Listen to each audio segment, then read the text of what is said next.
Guys ఇప్పుడైతే మనం శ్రీ రంగనాథ స్వామి వారి టెంపుల్ పైన ఉన్నాము. సో ఇది ఒక వ్యూ పాయింట్ లాగా పెట్టారు వీళ్ళు. ఎక్స్ట్రాడినరీ వ్యూ ఇక్కడ. సో ఎక్కడ చూసినా గోపురాలే ఉన్నాయి. సో ఇలాంటి గోపురాలు ఇక్కడ 20 ఉంటాయంట. మా ఫ్రెండ్స్ అయితే ఇక్కడ వీడియోస్ ఫొటోస్ తీస్తున్నారు. గాయస్ ఇక్కడ మీకు ఎలిఫెంట్ని చూపిస్తాను. సో ఇక్కడ వచ్చేసి మనకి ఒకసారి ఇక్కడ చూడండి గాయస్. సో బ్రో వెళ్ళిపోమంటుండు మనల్ని. ఇక్కడ లోపలికి నో ఎంట్రీ అయితే బ్రోస్ వెళ్ళిపోయారు. బ్రోస్ ఇప్పుడైతే ఒక హోటల్కి టిఫిన్ చేయడానికి వచ్చినాం. సో ఇది అయిపోయిన తర్వాత నెక్స్ట్ తంజావూరుకి అయితే స్టార్ట్ కాబోతున్నాం. గాయస్ ఇప్పుడే శ్రీరంగం నుండి తంజావూరు బస్ స్టాండ్కి అయితే వచ్చేసినాం. సో ఇక్కడ బస్ స్టాండ్ అయితే చాలా బాగుంది, ఫస్ట్ క్లాస్ ఉంది. సో మనం ఫస్ట్ ఫ్లోర్లో అయితే మనకు బస్ అయితే ఆగింది. మనం ఫస్ట్ ఫ్లోర్ నుండి గ్రౌండ్ ఫ్లోర్కి అక్కడ పంజావూరు టు తంజావూరు బస్ ఎక్కాలి.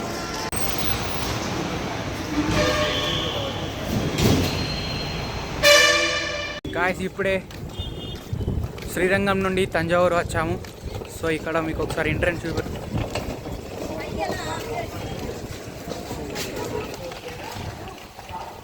ఎక్స్ట్రాడినరీ వ్యూ ఉంది ఇక్కడ అసలు. సో గాయస్ ఇప్పుడైతే మనం బృహదీశ్వర టెంపుల్లో బ్యాగ్స్ అన్నీ ఒక లాకర్లో పెట్టడానికి వచ్చినాం. సో ఇక్కడ లాకర్స్ అన్నీ ప్రొవైడ్ చేసారు బ్రోస్.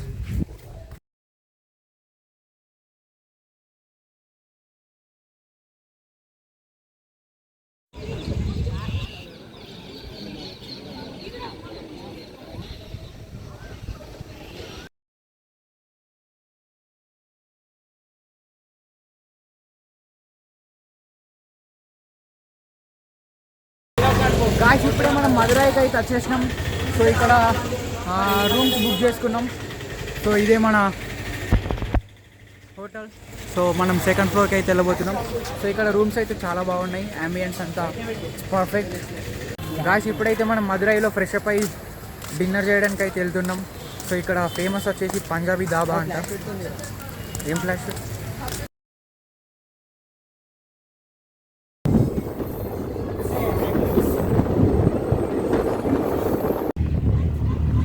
గాయస్ ఇప్పుడైతే మనం రామేశ్వరంలో ఉన్నాం. సో ఇక్కడ రామేశ్వరం నుంచి ఒక బ్రో అయితే కలిసిండు. బ్రోతోని ఆటోలో వచ్చేసినాం. సో ఒక రౌండ్ ట్రిప్ అన్నట్టు రామేశ్వరంలో. ఫస్ట్ అయితే ఇక్కడ ఒక స్మాల్ ఏదో టెంపుల్ దగ్గరికి వచ్చినాం. ఇక్కడ వ్యూ ఎలా ఉంది అవన్నీ చూపిస్తాను ఇప్పుడు. 1 minute. గాయస్ ఇప్పుడు మనం రామేశ్వరంలో కోదండరామ టెంపుల్ దగ్గరికి వచ్చినాం. సో గాయస్ ఇక్కడ మనం కోదండరామ టెంపుల్ దగ్గర చూసుకున్నట్లయితే ఇక్కడ బ్యాక్ సైడ్ అనేది వ్యూ చాలా బాగుంది. సో మీకు వ్యూ చూపిస్తాను. Excellent view bros. సో ఇక్కడ చాలా మంచి వ్యూ ఉంది. ఎవరైనా రామేశ్వరంకి వస్తే ఇక్కడ ఉన్న వ్యూ పాయింట్స్ని ఎవరు మిస్ చేసుకోకండి. గాయస్ ఇక్కడ రామేశ్వరం దగ్గర ఫస్ట్ వ్యూ పాయింట్ దగ్గరకు వచ్చినాం. సో అక్కడ టెంపుల్ విభీషణుడి టెంపుల్ నుండి రిటర్న్ వెళ్తుంటేటప్పుడు ఇక్కడ రైట్ సైడ్లో ఓషియన్ సంథింగ్ ఏదో అక్కడ అలలు వస్తున్నాయి. చూస్తుంటే అసలు పిచ్చి ఎక్కుతుంది. గాయస్ ఇక్కడ ధనుష్కోటి దగ్గర చిన్న యాక్సిడెంట్ అయినట్టయింది. ఇక్కడ బ్రో ట్రావెలర్ బస్ అయినా మన కార్ మీద గుద్దిన తర్వాత ఇక్కడ అక్కడ ట్రావెలర్ బస్ అయినా రాంగ్ రూట్లో వచ్చిండు. మన కార్ అయినైతే కరెక్ట్ రూట్లోనే వెళ్ళిండు. మళ్ళీ ట్రావెలర్ అయిననే ఇతని మీదకి మళ్ళీ రివర్స్లో లొల్లి పెట్టుకుంటుండు. సో గాయస్ ఇక్కడ మీరు చూసుకున్నట్లయితే ఆ ట్రావెలర్ అయినా అసలు తగ్గడం లేదు. ఈ కార్ వాళ్ళు ఏమో పాపం ఆయన మీదకి ఏం అనలేకపోతున్నారు. సో ఇది ఇక్కడ జరుగుతున్న విషయం. సో గాయస్ ఇప్పుడైతే మనం ధనుష్కోటి దగ్గర ఉన్నాం, the end of India. So ఇక్కడైతే చాలా మంది ప్రజలు ఉన్నారు, ఎక్కడ చూసినా జనమే ఉన్నారు. సో ఇక్కడ మనం ఇప్పుడైతే చాలా మంచి వ్యూ ఉంది. ఇక్కడ చూసినా ఫ్రెష్ వాటర్ ఉంది. ఇక్కడ 2 sides ఉన్నాయి, right side and left side. ఇక్కడ ప్రజలందరినీ ఓన్లీ లెఫ్ట్ సైడ్ మాత్రమే అలో చేస్తున్నారు. సో ఇక్కడ రైట్ సైడ్ అయితే ఎవరిని అలో చేయడం లేదు. ఇక్కడ చాలా పెద్ద సిబ్బంది ఉంది. ఇక్కడ రైట్ సైడ్ ఎవరిని అలో చేయడం లేదు. ఇక్కడ రైట్ సైడ్ అయితే ప్యూర్ వాటర్, అసలు ఓషియన్ వాటర్ ఉన్నాయి, చాలా మంచి బ్లూ కలర్లో ఉన్నాయి వాటర్. అండ్ ఇక్కడ లెఫ్ట్ సైడ్లో చూసుకున్నట్లయితే వాటర్ మొత్తం డర్టీగా ఉన్నాయి. ఇక్కడ అందరు స్నానాలు చేస్తున్నారు, స్విమ్మింగ్ చేస్తున్నారు. సో ఇక్కడ చాలామంది ప్రజలు ఉన్నారు. ఇక్కడ మా ఫ్రెండ్స్ కూడా ఉన్నారు. అక్కడ నుంచి నన్ను చూసి నవ్వుతుండే అక్కడ బంపిరాజా. సో ఇక్కడ ఒక్కసారైనా రావాల్సిన ప్రదేశాల్లో ఇది ఒక ప్రదేశంగా మారుతుంది. Dhanushkodi, the end of India. Okay guys bros ఇక్కడ మనం ధనుష్కోటి దగ్గర ఉన్నాం. ఇక్కడ మీకు వాటర్ చూపిస్తాను. చాలా క్లీన్గా నీట్గా ఉన్నాయి. సో ఇక్కడ క్రాబ్స్ కూడా ఉన్నాయి బ్రో. ఎంత నీట్గా ఉన్నాయి చూడండి ఒకసారి.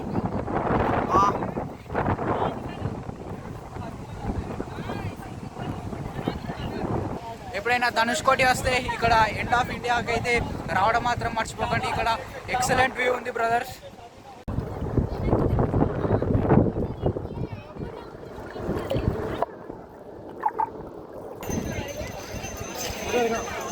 గాయస్ ఇక్కడ రైట్ సైడ్ మనకి అలో ఉండదని చెప్పిన కదా, ఇక్కడ రైట్ సైడ్లో చూసుకున్నట్టయితే చాలా అలలు బీభత్సమైన స్పీడ్తో వస్తున్నాయి. సో ఇక్కడికి వచ్చితే మీరు కొంచెం జాగ్రత్తగా ఉండండి. చిన్నపాటి సునామీ లెక్క కనబడుతుంది ఇక్కడ చూసుకున్నట్లయితే. ఇది మన అబ్దుల్ కలాం గారి ఇల్లు.